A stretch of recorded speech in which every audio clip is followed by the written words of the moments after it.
Hoje a gente vai falar do terceiro capítulo do livro A Depressão de Spurgeon, intitulado A Doença da Melancolia. Esse livro, escrito por Zach Eswine, traz várias citações de Spurgeon, dos seus sermões e livros, a respeito desse problema de depressão que ele sentia, que ele sofria.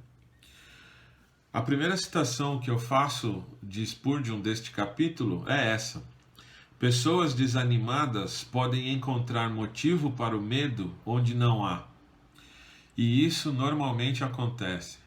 Pessoas que sofrem de depressão normalmente não aparentam muito sofrer de depressão. As pessoas muitas vezes estão cercadas de amigos, um contexto familiar favorável, um emprego bom em que a pessoa trabalha naquilo que gosta e desempenha bem as suas funções. Mas mesmo assim, essa pessoa acaba encontrando medo, depressão e angústia, melancolia ao longo da vida. Nem sempre as causas são aparentes para as crises depressivas. Muitas pessoas acabam demonstrando isso, mas muitas outras a gente nem desconfia de que alguns dos nossos amigos podem sofrer por essas situações. E aí então o autor desse livro vai trazer para nós 3 aspectos importantes dessa crise de depressão pela qual as pessoas podem passar. Uma dessas possibilidades é isso que ele traz no seu livro. Sejamos nós aqueles que sofrem ou os cuidadores, devemos levar em conta a contribuição do corpo para a depressão. Spurgeon sofria de dores físicas, né? Ao longo da vida ele desenvolveu uma doença renal crônica que o acompanhou por muito tempo, e num de seus sermões ele faz essa citação: o homem é um ser duplo, composto de corpo e de alma, e cada uma das porções do homem pode receber feridas e dor. Muita gente na teologia tenta separar o homem numa parte material e numa parte imaterial, e muitas vezes essas partes não se comunicam. O fato é que o ser humano foi criado como um uníssono, né? Corpo e alma fazem parte da minha constituição como ser humano. Não tem como dividir isso. E uma coisa que pode afetar no meu corpo pode trazer consequências para a minha alma e vice-versa. Spurgeon está admitindo isso nessa frase. As dores no corpo podem trazer uma melancolia muito forte, muito profunda. As dores físicas podem trazer processos de depressão muito fortes para as pessoas. Um outro aspecto importante que diz respeito à depressão e à vida do cristão é o fato de que a depressão não é um pecado necessariamente. Eu vivi um tempo em que eu ouvia que cristão não ficava deprimido, cristão não podia ficar melancólico, triste. Sofrer de crises de depressão então era um absurdo. Ou essa pessoa estava em pecado, ou essa pessoa estava sendo assediada pelo diabo, mas cristão de verdade não sentia esse tipo de coisa. Estava sempre por cima das situações, estava sempre superando tudo. Era quase que um super-herói sem uma dificuldade qualquer. E olha a citação que o autor traz de Spurgeon: podemos ficar deprimidos no espírito, talvez fiquemos nervosos, amedrontados, tímidos, podemos até mesmo chegar aos limites do desespero e mesmo assim separados do pecado. Sofrer de depressão não significa que você está em pecado. Sentir-se triste, melancólico, sentir-se para baixo, como a gente costuma dizer, não é necessariamente um pecado. Nós temos vários exemplos disso na palavra de Deus, inclusive do próprio Jesus, sofrendo de angústia muito profunda. Mas isso não significa necessariamente um pecado na nossa vida. Um terceiro aspecto que o autor traz, trazendo novamente citações de Spurgeon, é o fato de que a depressão não é unicamente para nós, para a pessoa que sofre da depressão. Olha que interessante essa frase de Spurgeon. Você não é o primeiro filho de Deus a ficar deprimido ou atribulado. Até entre os mais nobres dos homens e mulheres que já viveram, houve muito desse tipo de coisa. Portanto, não pense que você está totalmente sozinho em sua aflição. Embora você possa ir para a cama nas trevas, você acordará na eterna luz do dia. Essa é uma verdade que muitas vezes a gente esquece de pensar. Nós não estamos sozinhos nas nossas crises de depressão.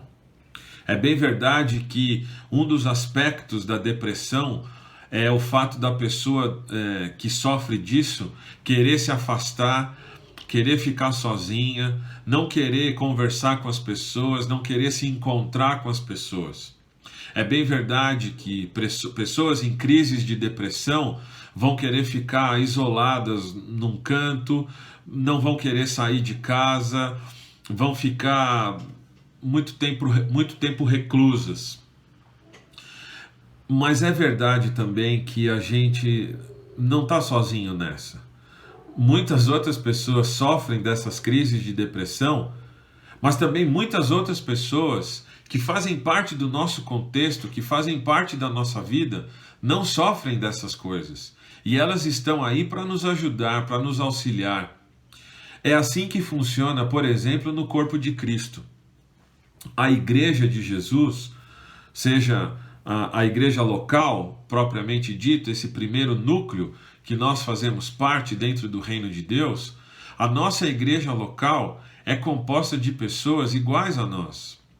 É na igreja local, na comunhão entre as pessoas, que eu encontro, por exemplo, apoio para quando eu entro nessas crises de depressão, meus amigos me tirarem dessa situação.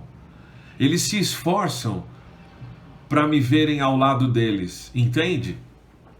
Por fazer parte de um corpo e por fazer parte de um corpo vivo, eu sou constantemente alertado, abençoado, encorajado, eu sou sempre motivado a permanecer nessa comunhão entre as pessoas.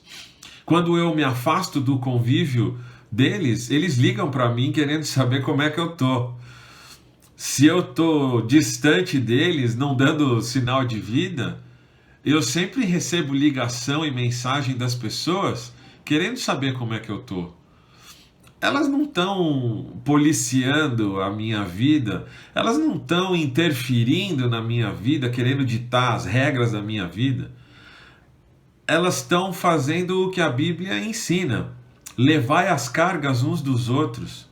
A Bíblia ensina que a gente tem que chorar com quem está triste e tem que se alegrar com quem está se alegrando. A Bíblia diz que a gente tem que suportar uns aos outros em amor. E quando eu estou triste, quando eu estou deprimido, quando eu estou sofrendo por alguma crise, eu estou sempre sendo lembrado pelos meus irmãos a voltar, a estar perto deles. Paulo deve ter passado muitos momentos como esse. E ele escreveu isso numa de suas cartas. E eu queria pensar um pouquinho com vocês a respeito de dois versículos, dois textos, dois versículos muito interessantes que ele escreveu para uma igreja na cidade de Corinto que sofria perseguição naquela cidade. Uma igreja que era formada por pessoas que eventualmente eram perseguidas, eram de alguma maneira hostilizadas. Olha só esses dois versículos que Paulo escreveu para essa igreja. Sofremos pressões de todos os lados, mas não estamos arrasados. Ficamos perplexos, mas não desesperados. Somos perseguidos, mas não desamparados, abatidos, mas não destruídos. Olha que interessante esses dois versículos do apóstolo Paulo. Eu vou destacar aqui 3 aspectos muito rápidos com relação a esses versículos que podem nos ajudar nesses momentos de depressão e angústia pelo qual a gente passa. A primeira coisa que eu queria destacar é o aspecto negativo desses 2 versículos. Paulo usa por 4 vezes a expressão mas não. No grego, que é a língua que Paulo utilizou para escrever esse texto, no grego, essa expressão mas não é feita com um advérbio de negação de muita ênfase. Paulo garante pelo texto, pela forma com que ele escreve, que estes segundos verbos de cada frase, essas coisas não vão acontecer. A maneira como Paulo escreve garante o fato de uma pessoa que passou por estas situações, mas que não viveu estas segundas ações representadas pelos últimos verbos de cada frase. A maneira com que Paulo descreve isso, e isso é palavra de Deus para nós, ainda que passemos por algumas situações, nós não ficaremos nestas condições que Paulo está abordando. E esse é o segundo aspecto que eu quero pensar aqui com vocês. Paulo utiliza 4 construções ali nas frases, e em cada frase Paulo utiliza 2 verbos ou 2 expressões verbais. É muito interessante perceber os contrastes que Paulo faz utilizando aquela estrutura de negação, não é? Paulo utiliza aí 2 maneiras de escrever esses verbos, e essas maneiras são muito interessantes da gente entender como que elas funcionam para ter uma compreensão melhor do texto. Você está vendo que eu destaquei aí verbos na cor amarela e azul, justamente porque Paulo faz a construção dessas frases, nesses verbos, de uma maneira diferente. E isso pode trazer luz para nós. Então, o primeiro destaque que eu quero fazer para vocês é que esses verbos que eu destaquei em amarelo, eles foram escritos por Paulo na voz passiva. O que isso significa? Significa que a pessoa, que nós sofremos a ação representada por esses verbos, mas que necessariamente eu não pratico essa ação. Né? Eu tô nessa ação, eu tô de modo passivo, eu tô sofrendo a ação. Então Paulo diz que a gente pode sofrer pressões, mas essas pressões não vão fazer com que a gente seja arrasado por essas pressões. Paulo diz no versículo 9 que nós seremos perseguidos, mas que essas perseguições não vão fazer com que a gente fique desamparado. Essas ações que nos pressionam, essas ações que trazem perplexidade para nós, não vão ter consequência na nossa vida. A gente não vai ser arrasado pelas pressões que a gente sofre, a gente não vai ser desamparado nas perseguições que a gente sofre. Mas existe aí as 2 outras frases de cada versículo. E aí Paulo faz uma construção muito interessante com relação a isso. Ele sai da voz passiva e passa para uma voz que a gente chama de voz média. E o que significa isso? Na voz média, o agente da ação sofre as consequências de seus próprios atos. Veja que interessante como Paulo trata dessa questão. Paulo diz que a perplexidade pela qual a gente passa pode ser provocada por nós mesmos. E o desespero no qual a gente entra também é provocado por nós mesmos.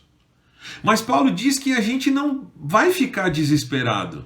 Ainda que a gente fique perplexo, ainda que a gente tenha dúvidas com relação à nossa vida, essa perplexidade e a presença dessas dúvidas não vai nos levar ao desespero. Outra atribuição que ele faz dos verbos na voz média é no final do versículo 9. A gente pode se abater, mas a gente não se destrói. Veja que interessante isso, Paulo traz para nós. O abatimento muitas vezes é provocado pela nossa própria situação. O abatimento que nós sofremos muitas vezes é provocado por nós mesmos. E muitas vezes esse abatimento que nós provocamos provoca a nossa própria destruição. Mas Paulo está falando que essas coisas não acontecem conosco. E Paulo está usando esses verbos, todos eles, no plural. Ou seja, Paulo está falando de um contexto maior, de um contexto coletivo, em que essas coisas acontecem conosco e outras coisas não acontecem conosco. Ou seja, na minha comunidade, na minha igreja local, a membresia a qual eu faço parte serve como um escudo protetor para estas situações. Situações que eu ainda mesmo, que eu mesmo posso me colocar nelas, eu não necessariamente vou permanecer nelas. Mas tem um aspecto muito interessante ainda na construção que Paulo faz, e com isso eu quero encerrar essa reflexão que a gente está fazendo desse texto. Paulo utiliza esses verbos todos como particípio, e ele usa no particípio presente. O que significa isso? Significa que estas duas ações, estes dois eventos, ocorrem simultaneamente. Ou seja, a pressão que a gente sofre vem acompanhada do fato de que nós não vamos ser arrasados. A perplexidade que eu tenho, que eu eventualmente posso provocar em mim, essa perplexidade não vem acompanhada com desespero. A perseguição que eu sofro das pessoas, do meu contexto, do meu entorno, seja lá qual for a fonte dessa perseguição, essa perseguição não vem acompanhada com desamparo, não vem acompanhada com solidão. Esse abatimento que às vezes eu mesmo provoco em mim, esse abatimento não vem com uma autodestruição. Paulo está falando que uma situação não leva a outra situação necessariamente. Existe como a gente sair dos nossos momentos de crise. Existe como a gente sair dos momentos de depressão e angústia. A gente não está sozinho. A gente tem a companhia dos nossos irmãos na nossa igreja. A gente tem a companhia de pessoas que sabem o que a gente passa, sabem o que a gente sente, porque são pessoas como nós. Portanto, eu queria destacar nessa reflexão o fato de que nós não estamos sozinhos nas nossas crises de depressão. Ainda que a depressão e a angústia tenha como sintoma nos fazer abandonar os nossos amigos, nos afastar das coisas, nós não precisamos entrar nesse afastamento e permanecer nesse afastamento. Espero que Deus te abençoe em algum momento de crise que você passe com amigos. Espero que você tenha pessoas com quem você possa andar ao lado, pessoas com quem você possa conversar e se abrir e ouvir dessas pessoas uma palavra de consolo, uma palavra de conforto e uma palavra de encorajamento. Deus te abençoe e até o próximo vídeo. Um abraço.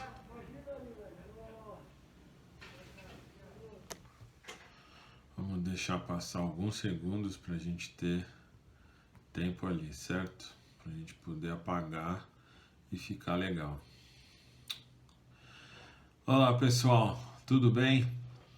Hoje a gente vai falar do terceiro capítulo do livro A Depressão de Spurgeon, intitulado A Doença da Melancolia. Esse livro escrito por Zach Eswine traz várias citações de Spurgeon, dos seus sermões e livros, a respeito desse problema de depressão que ele sentia, que ele sofria. A primeira citação que eu faço de Spurgeon deste capítulo é essa: pessoas desanimadas podem encontrar motivo para o medo onde não há. E isso normalmente acontece. Pessoas que sofrem de depressão normalmente não aparentam muito sofrer de depressão. As pessoas muitas vezes estão cercadas de amigos, um contexto familiar favorável, um emprego bom em que a pessoa trabalha naquilo que gosta e desempenha bem as suas funções. Mas mesmo assim, essa pessoa acaba encontrando medo, depressão e angústia, melancolia ao longo da vida. Nem sempre as causas são aparentes para as crises depressivas. Muitas pessoas acabam demonstrando isso, mas muitas outras a gente nem desconfia de que alguns dos nossos amigos podem sofrer por essas situações. E aí então o autor desse livro vai trazer para nós 3 aspectos importantes dessa crise de depressão pela qual as pessoas podem passar. Uma dessas possibilidades é isso que ele traz no seu livro. Sejamos nós aqueles que sofrem ou os cuidadores, devemos levar em conta a contribuição do corpo para a depressão. Spurgeon sofria de dores físicas, né? Ao longo da vida ele desenvolveu uma doença renal crônica que o acompanhou por muito tempo, e num de seus sermões ele faz essa citação: o homem é um ser duplo, composto de corpo e de alma, e cada uma das porções do homem pode receber feridas e dor. Muita gente na teologia tenta separar o homem numa parte material e numa parte imaterial, e muitas vezes essas partes não se comunicam. O fato é que o ser humano foi criado como um uníssono, né? Corpo e alma fazem parte da minha constituição como ser humano. Não tem como dividir isso. E uma coisa que pode afetar no meu corpo pode trazer consequências para a minha alma e vice-versa. Spurgeon está admitindo isso nessa frase. As dores no corpo podem trazer uma melancolia muito forte, muito profunda. As dores físicas podem trazer processos de depressão muito fortes para as pessoas. Um outro aspecto importante que diz respeito à depressão e à vida do cristão é o fato de que a depressão não é um pecado necessariamente. Eu vivi um tempo em que eu ouvia que cristão não ficava deprimido, cristão não podia ficar melancólico, triste, sofrer de crises de depressão, então era um absurdo. Ou essa pessoa estava em pecado, ou essa pessoa estava sendo assediada pelo diabo, mas cristão de verdade não sentia esse tipo de coisa. Estava sempre por cima das situações, estava sempre superando tudo, era quase que um super-herói sem uma dificuldade qualquer. E olha a citação que o autor traz de Spurgeon: podemos ficar deprimidos no espírito, talvez fiquemos nervosos, amedrontados, tímidos, podemos até mesmo chegar aos limites do desespero e mesmo assim separados do pecado. Sofrer de depressão não significa que você está em pecado. sentir-se triste, melancólico, sentir-se para baixo, como a gente costuma dizer, não é necessariamente um pecado. Nós temos vários exemplos disso na palavra de Deus, inclusive do próprio Jesus, sofrendo de angústia muito profunda. Mas isso não significa necessariamente um pecado na nossa vida. Um terceiro aspecto que o autor traz, trazendo novamente citações de Spurgeon, é o fato de que a depressão não é unicamente para nós, para a pessoa que sofre da depressão. Olha que interessante essa frase de Spurgeon. Você não é o primeiro filho de Deus a ficar deprimido ou atribulado. Até entre os mais nobres dos homens e mulheres que já viveram, houve muito desse tipo de coisa. Portanto, não pense que você está totalmente sozinho em sua aflição. Embora você possa ir para a cama nas trevas, você acordará na eterna luz do dia. Essa é uma verdade que muitas vezes a gente esquece de pensar. Nós não estamos sozinhos nas nossas crises de depressão. É bem verdade que um dos aspectos da depressão é o fato da pessoa que sofre disso querer se afastar, querer ficar sozinha, não querer conversar com as pessoas, não querer se encontrar com as pessoas. É bem verdade que pessoas em crises de depressão vão querer ficar isoladas num canto, não vão querer sair de casa, vão ficar muito tempo reclusas. Mas é verdade também que a gente não está sozinho nessa. Muitas outras pessoas sofrem dessas crises de depressão, mas também muitas outras pessoas que fazem parte do nosso contexto, que fazem parte da nossa vida, não sofrem dessas coisas. E elas estão aí para nos ajudar, para nos auxiliar. É assim que funciona, por exemplo, no corpo de Cristo. A igreja de Jesus, seja a igreja local, propriamente dito, esse primeiro núcleo que nós fazemos parte dentro do reino de Deus, a nossa igreja local é composta de pessoas iguais a nós. É na igreja local, na comunhão entre as pessoas, que eu encontro, por exemplo, apoio para quando eu entro nessas crises de depressão, meus amigos me tirarem dessa situação. Eles se esforçam para me verem ao lado deles, entende? Por fazer parte de um corpo e por fazer parte de um corpo vivo, eu sou constantemente alertado, abençoado, encorajado, eu sou sempre motivado a permanecer nessa comunhão entre as pessoas. Quando eu me afasto do convívio deles, eles ligam para mim querendo saber como é que eu tô. Se eu tô distante deles, não dando sinal de vida, eu sempre recebo ligação e mensagem das pessoas querendo saber como é que eu tô. Elas não estão policiando a minha vida, elas não estão interferindo na minha vida, querendo ditar as regras da minha vida. Elas estão fazendo o que a Bíblia ensina: levai as cargas uns dos outros. A Bíblia ensina que a gente tem que chorar com quem está triste e tem que se alegrar com quem está se alegre, com quem está se alegrando. A Bíblia diz que a gente tem que suportar uns aos outros em amor.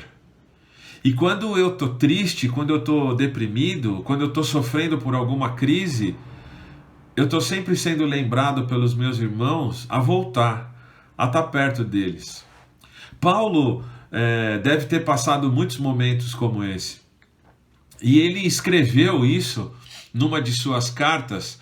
E eu queria pensar um pouquinho com vocês a respeito de dois versículos, dois textos, dois versículos muito interessantes que ele escreveu para uma igreja na cidade de Corinto que sofria perseguição naquela cidade. Uma igreja que era formada por pessoas que eventualmente eram perseguidas, eram de alguma maneira hostilizadas. Olha só esses dois versículos que Paulo escreveu para essa igreja. Sofremos pressões de todos os lados, mas não estamos arrasados. Ficamos perplexos, mas não desesperados. Somos perseguidos, mas não desamparados. Abatidos, mas não destruídos. Olha que interessante esses dois versículos do apóstolo Paulo. Eu vou destacar aqui 3 aspectos muito rápidos com relação a esses versículos que podem nos ajudar nesses momentos de depressão e angústia pelo qual a gente passa. A primeira coisa que eu queria destacar é o aspecto negativo desses 2 versículos. Paulo usa por 4 vezes a expressão mas não. No grego, que é a língua que Paulo utilizou para escrever esse texto, no grego, essa expressão mas não é feita com um advérbio de negação de muita ênfase. Paulo garante pelo texto, pela forma com que ele escreve, que estes segundos verbos de cada frase, essas coisas não vão acontecer. A maneira como Paulo escreve garante o fato de uma pessoa que passou por estas situações, mas que não viveu estas segundas ações representadas pelos últimos verbos de cada frase. A maneira com que Paulo descreve isso, e isso é palavra de Deus para nós, ainda que passemos por algumas situações, nós não ficaremos nestas condições que Paulo está abordando. E esse é o segundo aspecto que eu quero pensar aqui com vocês. Paulo utiliza 4 construções ali nas frases, e em cada frase Paulo utiliza 2 verbos ou 2 expressões verbais. É muito interessante perceber os contrastes que Paulo faz utilizando aquela estrutura de negação, não é? Paulo utiliza aí 2 maneiras de escrever esses verbos, e essas maneiras são muito interessantes da gente entender como que elas funcionam para ter uma compreensão melhor do texto. Você está vendo que eu destaquei aí verbos na cor amarela e azul, justamente porque Paulo faz a construção dessas frases